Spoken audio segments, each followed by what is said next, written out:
రాష్ట్రంలో రైతులు తీవ్ర అస్వస్థత పడుతున్నారని పట్టించుకోవడం స్థితి కూటమి ప్రభుత్వం లేదని మాజీ సీఎం జగన్ విమర్శించారు. చంద్రబాబు సీఎం కావడం రైతు పాలిట శాపమని మండిపడ్డారు. పొదిలి పొగాకు బోర్డును సందర్శించిన అనంతరం ఆయన ఏపీ ప్రభుత్వంపై మండిపడ్డారు. ప్రకాశం జిల్లాలో ఇటీవలే 2 రైతులు ఆత్మహత్య చేసుకున్నారని, రాష్ట్రంలో ఏ పంటకు గిట్టుబాటు ధర లేదని విమర్శించారు. రైతు భరోసా కింద మోడీ గారు ఇచ్చే 6,000 కాక మరో 20,000 రూపాయలు రైతు భరోసా కింద ఇస్తానని చెప్పాడు పెద్ద మనిషి చంద్రబాబు నాయుడు. గత సంవత్సరం రైతులకు ఇవ్వాల్సిన 20,000 రూపాయలు ఎగరగొట్టేశాడు. ఈ సంవత్సరం కూడా జూన్ 10వ తారీఖున మోడీ గారు ఇవ్వాల్సింది ఇచ్చేసింది, చంద్రబాబు నాయుడు గారు ఇవ్వాల్సింది మాత్రం ఎగరగొట్టిన పరిస్థితుల మధ్య ఈరోజు రాష్ట్రంలో వ్యవసాయం జరుగుతూ ఉంది.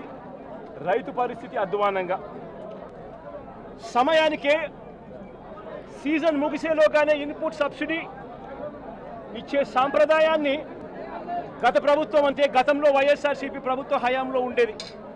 ఏ సీజన్ ముగిసేలోగా ఆ సీజన్లో జరిగిన నష్టాన్ని ఆ సీజన్ ముగిసేలోగానే మరుసటి సీజన్ వచ్చేలోగానే రైతన్నకు ఇన్పుట్ సబ్సిడీ కింద సహాయం అందేది.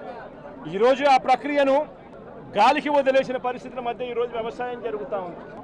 ప్రతి రైతుకు కూడా ఎంఎస్పి మాత్రమే కాకుండా జిఎల్టీ ఛార్జెస్ కింద అంటే gunny bags, logistics, gunny bags, labour, transport కింద ప్రతి రైతుకు ఎకరాకు 10,000 రూపాయలు అదనంగా మా ప్రభుత్వ హయాంలో వైఎస్ఆర్సీపీ ప్రభుత్వ హయాంలో ప్రతి రైతుకు కూడా మేము ఇచ్చేవాళ్ళం.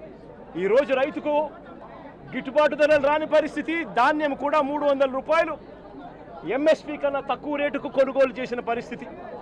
రైతు అమ్ముకున్న పరిస్థితి దళారీలకు.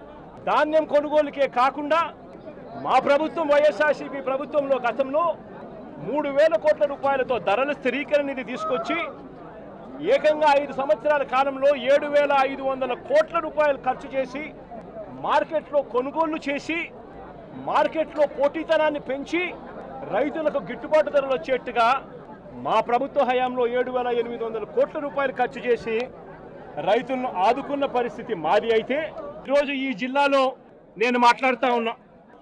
ఈరోజు ఇక్కడే ఇదే జిల్లాలోనే 2 ఆత్మహత్యలు చేసుకున్న పరిస్థితులు. పర్చూరులో ఒక రైతు చనిపోయాడు. గడిచిన శుక్రవారం కొండేపిలో మరొక రైతు ఆత్మహత్య చేసుకున్నాడు. 2 రైతులు గిట్టుబాటు ధరలు లేక ఇదే జిల్లాలో రైతాంగం చనిపోయిన పరిస్థితుల మధ్య ఈరోజు నేను ఇక్కడికి వచ్చి రైతులు పడతా ఉన్న అగసాట్లను ప్రభుత్వాన్ని గట్టిగా నిలదీస్తూ ప్రశ్నిస్తూ ఉన్నా. ఈరోజు రైతు పడతా ఉన్న పరిస్థితుల మధ్య ఏ పంటకు కూడా ఈరోజు రాష్ట్రంలో గిట్టుబాటు ధరలు లేవు. వరి ప్రొక్యూర్మెంట్ మొన్న చేశారు.